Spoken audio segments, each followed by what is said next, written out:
But at the same time, I could totally see people doing this in high school. I would have totally done this. Be like, oh my god, did he just look at me? I like him. Hi everyone, I'm Jessica Nicole Dickerson, aka J&D, and welcome back to another video. So currently it's just a random Saturday, and I decided I'm having the most peaceful day, which is rare. If you watch my vlogs, and if you don't, go watch them. There's a playlist. I'm constantly trying to hustle, yeah, but today is like weirdly just, you know, calm. I'm not doing anything. There are no goals. There's nothing like to hustle for. So I decided to spend the next like 48 hours, 32 hours, because it's midday Saturday, to read. So I was just gonna go through them and talk about what I'm gonna read. It's gonna be a fun little readathon that's gonna be so chill. So get your drink, get your coffee, get your tea, get your book, start writing. I don't know, it's gonna be a very relaxing vlog, and let's go over what I want to read. Again, if you watch my vlogs, you know I've been reading The Gilded Ones, and this bookmark is where I'm at. This bookmark is where I want to be. Those two don't line up. I'm on page 237. I'm basically have like 170 pages to go, which I mean sounds like a lot, but isn't. I definitely want to finish this. It's been on my list for a while. I'm thoroughly enjoying it. I just keep putting it down because I just feel like I'm constantly needing to do something else. But today, this weekend, we're focused on relaxing and just, you know, enjoying ourselves. So hopefully I get to go back into this world, finish it, and I know there's going to be a second one. I think this is going to be a series. I don't know if it's like a trilogy or a duology, but yeah, there's going to be a cliffhanger, and I'm not prepared. The next book is a very exciting release that came out that I pre-ordered and have not read yet, and that's Amari and the Night Brothers by B.B. Austin. There's no excuse. I have no excuse. I'm going to read it. I have the audiobook for it. I'm really excited. I've heard nothing but good things from my friends and trusted reviewers, so this is also on the TBR. Editing Jess here. I'm actually going to be participating in the live show for the middle grade monthly book club that Gavin and Jade run. So I'm so excited. I'll link it down below, the live show. We're going to be talking about Amari and the Night Brothers. So stay tuned for that. Next up, from my favorite author, Love is a Revolution by Renee Watson. I literally was so excited, pre-ordered this, haven't picked it up yet, sadly, just because life and whatnot. But again, we're gonna get to it, and I got the audiobook for this, which is so exciting because I know Renee Watson, she what's it called, narrated the audiobook. That's the word I was looking for, narrate. So yeah, I'm very excited for this. It's all about self-love and things like that, so it's gonna be a good time. These next like 3 books, I'm not too sure if I'm going to get to them, but you know, fingers crossed. I got this book that was recently sent to me by the author, which I really appreciate.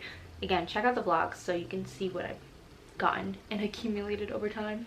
But I have all the things we never knew. I'll link all these books down below. If you want to support, you can buy like the books through those links. They're like Amazon affiliate links, or just check out the book and see if you're interested in it. Maybe add it to your list. Who knows? But this is supposed to be like a cute romance between 2 basketball players, which I'm really excited for. I love a good romance. The next one I might get to read is Akata Witch, which I just read Binti, also by the same author. So really looking forward to diving into this world as well. It's, I heard, really good, but I really don't know what the story is about. So I'm really looking forward to diving into that. And the next, certainly not least, is Allegedly by Tiffany D. Jackson, her debut novel. I've literally read all of Tiffany D. Jackson's other works, and I love them to death. So I assume this will not be the same. I assume this will be the same. Tripped up on my own words. Yeah, but I don't know too much about this besides the fact that I think there's an alleged murder.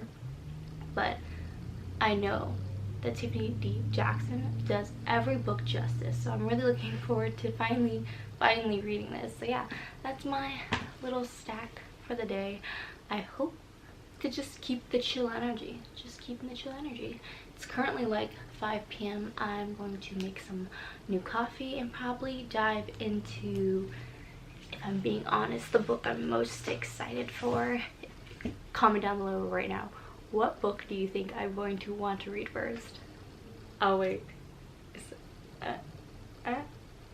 Okay. So I'm gonna start with Love is a Revolution, just because I really want those happy feels. So yeah, that's what I'm gonna do. Let me know if you're reading anything also down below in the comments. I love reading your guys' comments. Thank you so much for always commenting and liking and just being awesome. It's freaking phenomenal. Love it. That's why I do YouTube. It's like a little community of fun people who, and it's really cool always seeing the same people comment, and like I feel like we're friends now. We tight. I got your back. So the sun dipped out really quickly. It's been like 15 minutes since I filmed that last clip and it's dark. Oh, that's so funny. But yeah, I have my coffee and I'm going to start Love is a Revolution. And because we love first sentences in this house, let's check it out. Oh, okay, I remember this. The first chapter is 3 things I want to do this summer. 1, find a new hairstyle. That's the first sentence, but there's a list of 3 things, and the first one is, yeah, find a new hairstyle. 2 is find time to spend with Amari. And 3, and this is the most important, find love. It goes into just slightly more detail of each thing, but very, very cute. Beyond the list, the first, I guess, real sentence is, and I want to find love because I want someone's hand to hold as we roam Harlem's summer streets. So whimsical and romantic. Ooh, looking forward to it. And can we take a moment to talk about these illustrations? Like, dang, so cute. Look how perfect the little flowers roaming around them. Gorgeous. Love. Oh, my camera, don't fall. The angles in this video are gonna be weird for sure. But I put on my reading glasses, so that means we're getting down to business. Have to mention that I'm literally 23 pages in and I already am so down for this love. I know that this whole story is about her, Nala, the main character, finding love within herself and also just having a cute summer romance in New York City. And literally he was introduced, and I'm not gonna go into spoilers in this vlog, don't worry, but he was introduced and I already love him, and she's just like, I love the way everything about him, and it's very cute. It's not insta love because she's like, obviously I'm not in love with him, but he's done some things where she's like, I like how he's behaving, how he's acting. I feel it. And then I do also have to say that there's a lot of lists happening in this book, like how it started off with a list of things that she wants to do. She's listed the reasons why she thinks that Ty, the love interest, is cool. She's listed why how she does her makeup. There's been like 4 lists and we're only on page 20. It's a character trait for sure, but it's like, I don't know if I love it yet, because I feel like sometimes there's elements to stories that either add to it or don't. Piecing Me Together by Renee Watson, same author. Love that book to death. I talk about it to death. I'm sorry. There's poetry within that book, and each chapter before starting there's like a poem or some Spanish words, because she's learning Spanish to kind of escape her reality and hopefully travel more, and knowing that language is the key to being able to travel more. But there was a lot of elements, and it made sense to her character because she was like not a poet but an artist and things like that, whereas this character, I'm not too sure why she's listing things. So I really want to know why, because I feel like it's not adding to the story currently. Like it's definitely a method of giving us a lot of information about her quickly and differently than just telling us, so that's cool. But like, what's with the lists, man? Like I want to know, like, am I missing something? But yeah, a little update. I'll actually update you more when I have more to say. That's, you know, because I've barely started. It's very late, so I'm gonna be quiet. I made a crazy face there, so my apologies. I finished Love is a Revolution. So good. I will give you more thoughts when I can talk loudly.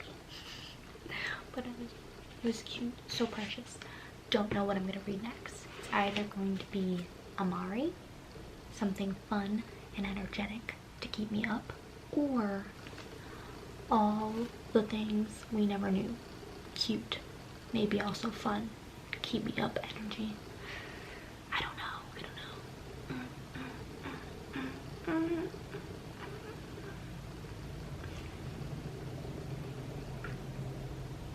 Okay, let's judge it by their first sentences. I think I remember this one is her being in the principal's office. This one, I don't remember. This one is, no one ever warned me about love.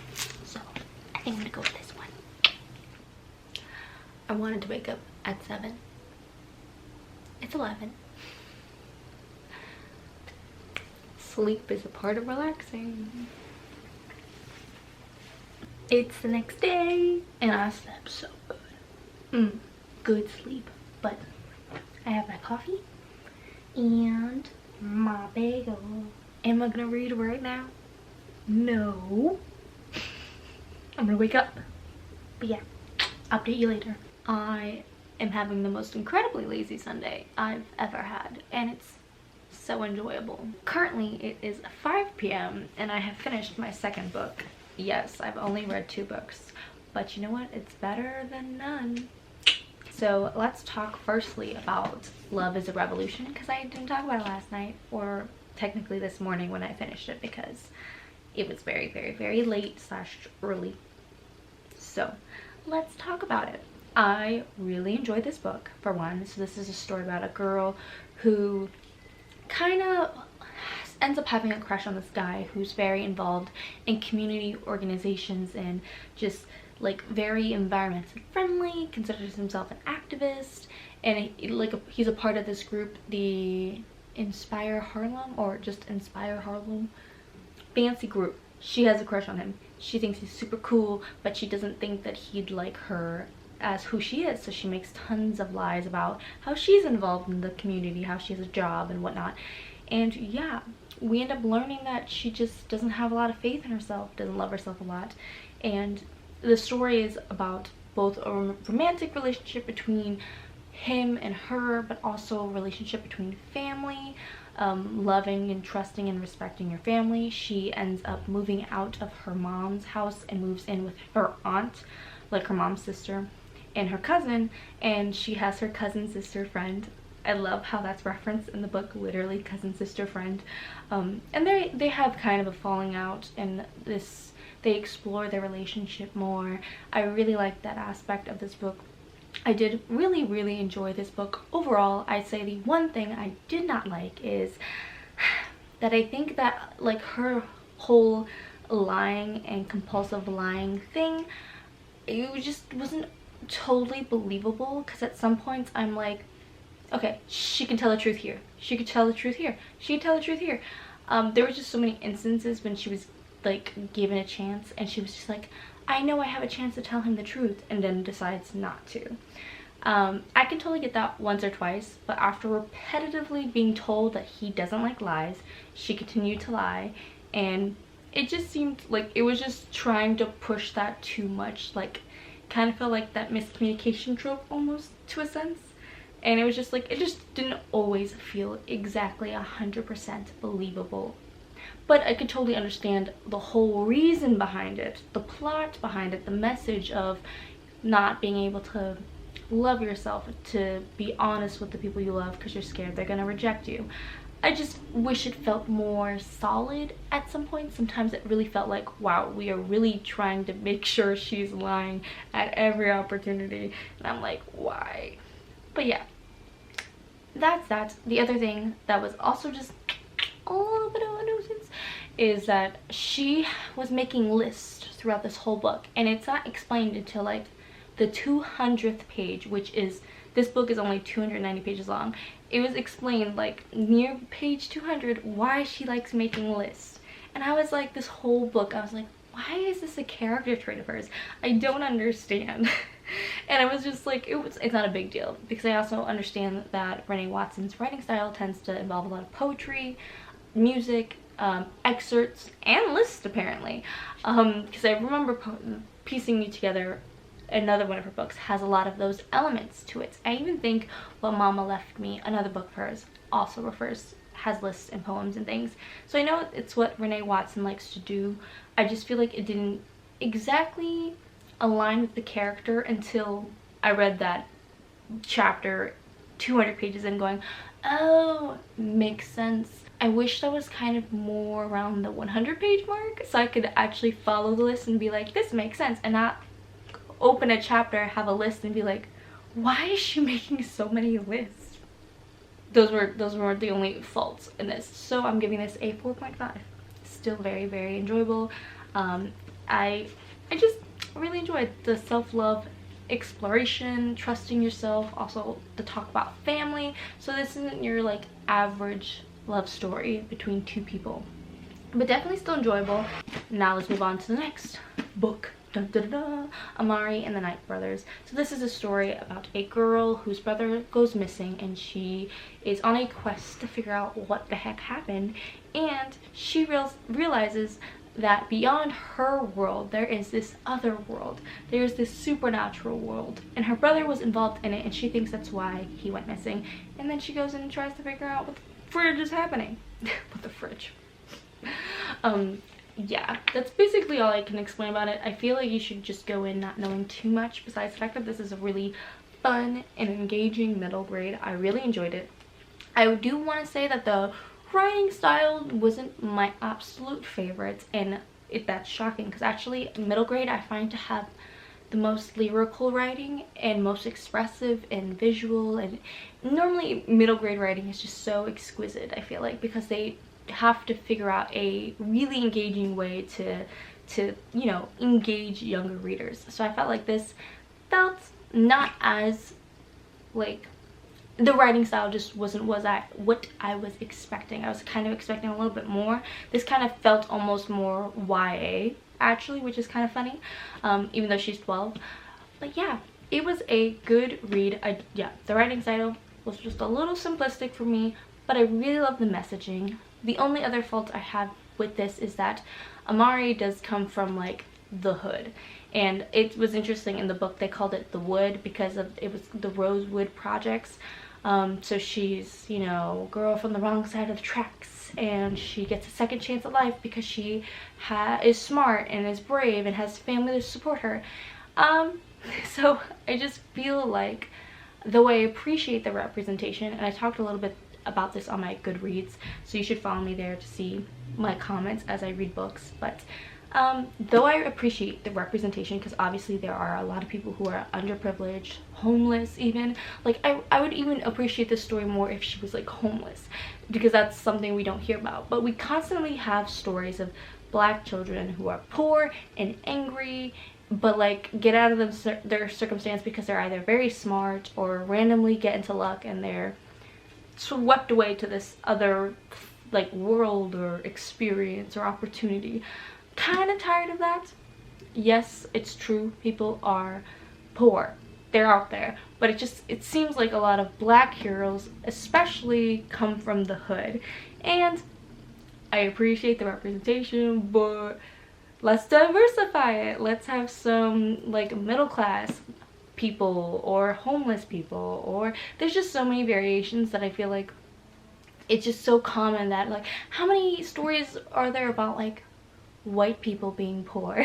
Like, maybe I'm not reading enough of them, but a lot of black lit always relies on this narrative, and I'm very happy for it, but I'm looking forward to the future where they're also just different circumstances. Like you could have a single mom who is middle class, or a rich black family, or again homeless, or there's just so many different variations of family structure and circumstance that can be played around with, and it just seems like a lot of black narratives rely on this hood trope, And at this point I feel like it is becoming a trope, because it's definitely the whole point of the story is feeling like you don't belong. And I feel like a lot of Black people experience that without necessarily being from the hood. But that's a whole nother side point. I do think I'm going to give this also a 4.5 because I did still really enjoyed it. I do say these two lean more towards the 4 than the 5 when it comes to a 4.5. They are not my like favorite books of this year, which is a little sad because I was really hoping they would. Obviously she's a favorite author of mine, and this one everyone's been giving 5 stars, but I will say this is a fun book. I really like. Okay, what makes this book so amazing is the world. The world, so fun. Taking all the things, Bigfoots and fun things that we know or that we talk about in our world being fake is in this. It's just really fun. I like the twists and turns, the trials that they were being tested for. It was all really exciting and fun. And I feel like I did predict the twist like literally right before it happened. I was like, I don't trust this person. So it struck me, but I'm also very good at guessing plots and twists like that. But yeah, I definitely recommend this for everyone. I also recommend this book 100%. I also really just love Renee Watson's writing. I think I'm gonna make some more coffee. It's 5 p.m. so I still have time. I don't think I'm gonna finish 2 more books. I might be able to squeeze in 1.5 more books because I do have therapy today at 6. But yeah, the next book I'm going to tackle is All the Things We Never Knew. This audiobook is 3 hours, and that's why I'm choosing this book instead of the other ones, because allegedly it's a 5-hour audiobook and Akata Witch is I think a 4-hour audiobook. So yeah, I'm gonna go with this one because then I can definitely finish this tonight and then maybe start another one. And just, yeah, I also haven't picked up the Gilded ones yet. I still have 200 pages left. Hello. I just got out of therapy. Had a good little cry. Well, I don't know if it was good, but I cried. So because of that, I needed to make a cup of coffee just to make myself feel better because it's so warm and the smell. Call me a crackhead because I love it. Makes me feel better. And I have a bowl of cereal here because I wanted just something to eat, and I'm gonna hold off from dinner for a little bit. So yeah, but now I'm finally gonna dive into All the Things We Never Knew. I keep forgetting that title, and it's finally appropriate bookmark to book usage, and even my cute little reading glasses kind of match because they're pink, a little pink theme. Cute. But yeah, I'm going to read. This might be the last book I read for this kind of weekend reading challenge. I'll calculate how many pages I read later. Very excited to see because I did finish 2 books. 290, 408. You do the math. I'm not going to. Or you can allow me to do the math later. Pick your poison.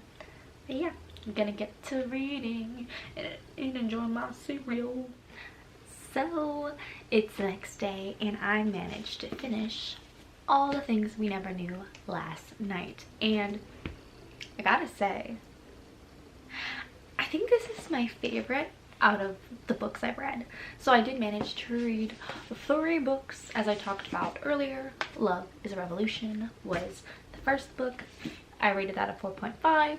And then Amari and the Night Brothers, also a 4.5. And I think this is also going to be a 4.5. I'm trying to be more picky with my 5 stars because I can't say everything's my favorite and then look at all my books and be like, oh, actually, that's not my favorite. But this, I think, has to be my favorite because of the writing style, and the narrative voice in this book was so much fun, so distinct. Each character was so... We got 2 perspectives from the main love interest, but basically this is a story about a girl who is going through her parents' divorce and realizing some secret-ish that's really problematic. And the boy who his mother died, and his dad kind of ignores him, so they are dealing with so much pain. But on the backbone, it's like they had this special moment and they love each other. I can see how some people might think it's like cheesy because they definitely instantly like start to like each other. But I wouldn't call it insta love because they didn't love each other. They just felt some connection and chased it. And these are two people that like energy and chase signs, and so it's just like, sure, a suspension of disbelief, but at the same time I could totally see people doing this in high school. I would have totally done this in their case. Like, be like, oh my god, did he just look at me? I like him. I feel like that's some shit I would do. But besides that, it's like you saw so many raw, genuine conversations that were enjoyable and heart-wrenching and everything in between. So I found their love and their romance to be quite complete, a really well-rounded story. They dealt with so much pain. The miscommunication trope did kind of happen, as it does in lots of romances, but I think this one was more believable in the sense because they were both not very trusting, and the whole story didn't rely on it. I feel like Love is a Revolution relied on it throughout the whole story, whereas this talks about very similar things as Love is a Revolution, about finding love with yourself. And I don't want to spoil this, but I feel like the ending, I really appreciated it because it's not your traditional happy ending. It's your, I'm open to what life has to offer. I'm not going to try and pre-plan everything. I'm not going to date you unless like I feel comfortable with myself. And I feel like that's kind of what Love is a Revolution was doing too. So I ended up reading similar-esque books, but boy, this writing style was so much fun. Like, if they just, their language was definitely just so much fun. How they spoke, besides being distinct, was just so clever, so fun. Her writing style in general in this book was, I don't even know how to explain it, like just all around what I wanted. Because there was some rough moments of like real deep grief and sadness they were talking about, and they would turn around and then talk about snot on each other's faces because of all the crying that they were doing. So it was enjoyable, raw in the sense of like raw emotion and raw in communication. It felt like two people really talking to each other, two kids and teens really figuring out their lives. So enjoyable. I really want to read Call Me By My Name now, which I think is her debut book. But I managed to read these 3 books this weekend, which is a great haul. Oh my god, I'm so proud of myself.